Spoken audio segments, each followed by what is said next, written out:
Tim Burton's dark fantasy movie, Miss Peregrine's Home for Peculiar Children, stars Asa Butterfield and Ella Purnell as some of the titular peculiars. Though the cast of Miss Peregrine's Home for Peculiar Children stars some of Tim Burton's regular collaborators and was adapted from a very popular novel, it received middling reviews when released. Now, it is considered one of Burton's most underrated films, and one of the best movies about kids with powers. The story concerns Jake, who grew up hearing his grandfather talk about monsters, only to discover that the monsters are real, and Miss Peregrine can help. The movie introduces Miss Peregrine, played by Eva Green, who has provided a home for children with special powers, and are known as peculiars, by creating a time loop. This allows the children to relive the same day over and over again in safety, without aging. Miss Peregrine, a peculiar herself, is one of the most powerful characters in both the book and the movie, and while Eva Green gives an excellent performance, not all book fans were impressed. The fantasy movie adaptation was not like the book and made significant changes to some fan-favorite peculiars. Among all the characters in Miss Peregrine's School for Peculiar Children, Eva Green's character is one of the most powerful. She plays the titular Miss Peregrine, who is a special kind of peculiar known as an imbrine. She and the other imbrines can shapeshift into birds, and while she becomes a peregrine falcon, Tim Burton's movie briefly shows another character with the same powers. Miss Avocet can turn into an avocet, and is played by Dame Judi Dench. Imbrines like Miss Peregrine also have the ability to manipulate time, which is why she is able to create a safe haven for the children in her charge. Due to their abilities, they often set out into the wider world to rescue peculiars as children, and bring them within the time loop to grow older and wiser, like Jake's grandfather, Abe.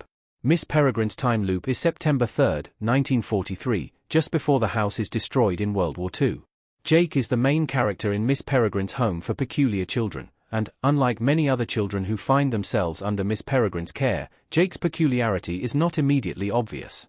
Peculiarities are often inherited, although they can sometimes skip a generation, and Jake has inherited his ability from his grandfather, Abe. Both characters can see monstrous shape-shifting creatures called hologhasts, or hollows. Abe's fears have been written off as dementia, but his cryptic warnings save Jake's life. The hollows are peculiar scientists who became monstrous after killing an imbrine while trying to use her powers to make themselves immortal. They are shapeshifters and, by eating the eyes of other peculiars, they can take on the appearance of a human, but with white eyes.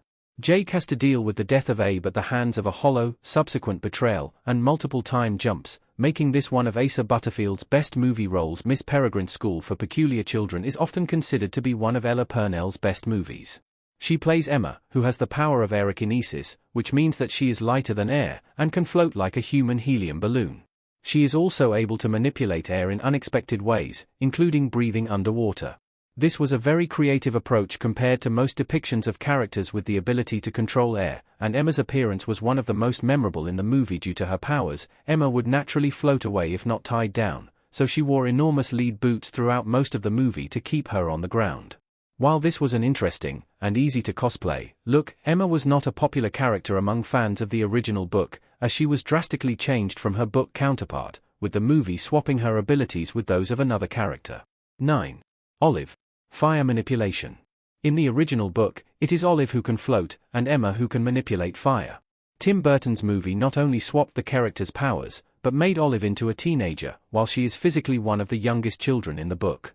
Olive can create fire in her hands, but could potentially burn everything she touches. Like Rogue in the X-Men franchise, Olive wears gloves at all times to prevent harming her home and the other characters.